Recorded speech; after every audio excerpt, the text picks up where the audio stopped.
The first thing is, even though it seems minimal and seems like nothing, to me, like yesterday, it's just a tiny little chink in the armor in the sense that this show is what holds Artie together. A chink in the armor refers to a weakness or a gap in a defensive position that can be used to defeat the person or city or castle or whatever it is that happens to be armored. So the chink is the weak, also can be referred to as the weak link, the means to defeat the enemy. Then again, the idea comes from armor. If you have let's say a soldier in a armored suit, underneath the arms, there might be a place to stick a sword in, or in the gaps between the different pieces of armor, or possibly the neck, different locations where the person is not quite so well protected. Similarly, if it's a castle or a protected building of some type, if you look carefully enough, you might be able to find some weakness. Or likewise, if it's not a physically armored presence, but maybe it's a person, or it's some situation that you are being oppressed by, or that you want to attack in some way. The idea is to find a chink in the armor and then to attack that in order to defeat the thing. There's another expression called an Achilles heel, somebody's Achilles heel, and that refers to this old story from the Battle of Troy, where there was a warrior whose one weakness was his heel. So he got his heel damaged, and apparently that caused him to die, strangely enough. So ever since then, that's been known as the Achilles heel. So typically in, let's say, the marketing world, there might be a product that's pretty good, but the product will have at least one weakness that can be exploited by the competition. For example, the iPhone is generally considered to be a great phone, except it's expensive. So the Achilles heel of the iPhone would be its cost. So some other telephone could come along and say, well, we're just as good as an iPhone, and we only cost half as much as an iPhone does. So that would be the Achilles heel or the chink in the armor of the iPhone, whatever its weakness happens to be. I was appointed marketing director for our printer company, and I was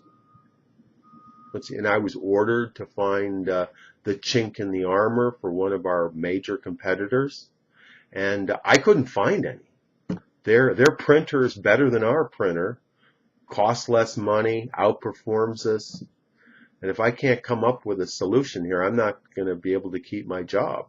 I moved into a new apartment building. I'm very concerned about security, and unfortunately, it doesn't have a camera system. And one of the major chinks in the armor is that when people deliver food, they can just walk right into the building. And what some people could do, I don't know if they've actually done this, is they could just carry a bag of something that looks like food and act like they're delivering food, and then walk right into the building and then steal everything. So I'm not happy about that. The pig story, for example, okay? I am like Jack LaLanne compared to what I used to be. You have no idea what I'm like when I'm near rock bottom or there. Rock bottom refers to the lowest possible level that something can be. The idea being of a lake or a river where at the bottom presumably is rocks. And then if a boat is going down the river, it may hit the rocks and then become damaged. So this idea has been transferred into prices. quite often, or situations. So if a rock bottom price would be the lowest possible price that somebody can sell something for without losing money. Or if someone has hit rock bottom, maybe because of alcohol or drugs or whatever it is, that they've reached a very, very low level of in their lives where, they presumably don't have any further down than they can go than how far down they've already gone, which isn't exactly true because there's always further down than people can go. They could end up dead, end up under a bridge somewhere. But when people go into negative circumstances, they will often refer to that low point as being rock bottom. And then presumably from there, everything looks up. My friend, after years and years of drinking, he finally hit rock bottom. He ended up in the hospital, and they told him that he had to quit drinking or else he was going to die.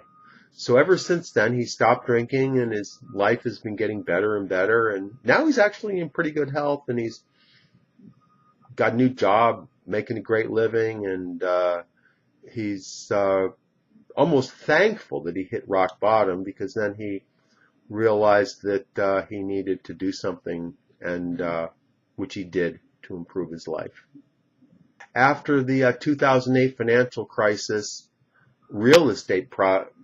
after the 2008 financial crisis, both real estate prices and stock prices started going down tremendously.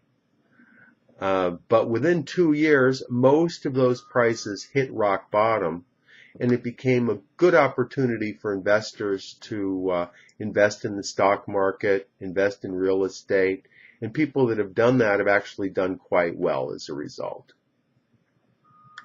My friend Susan, after her mother died, she became very upset for months and months, and she thought she hit rock bottom.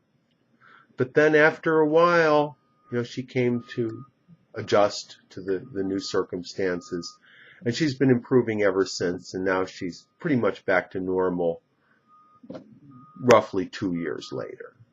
And that's actually very normal for people to experience that after loved ones die. But sometimes it lasts a long time.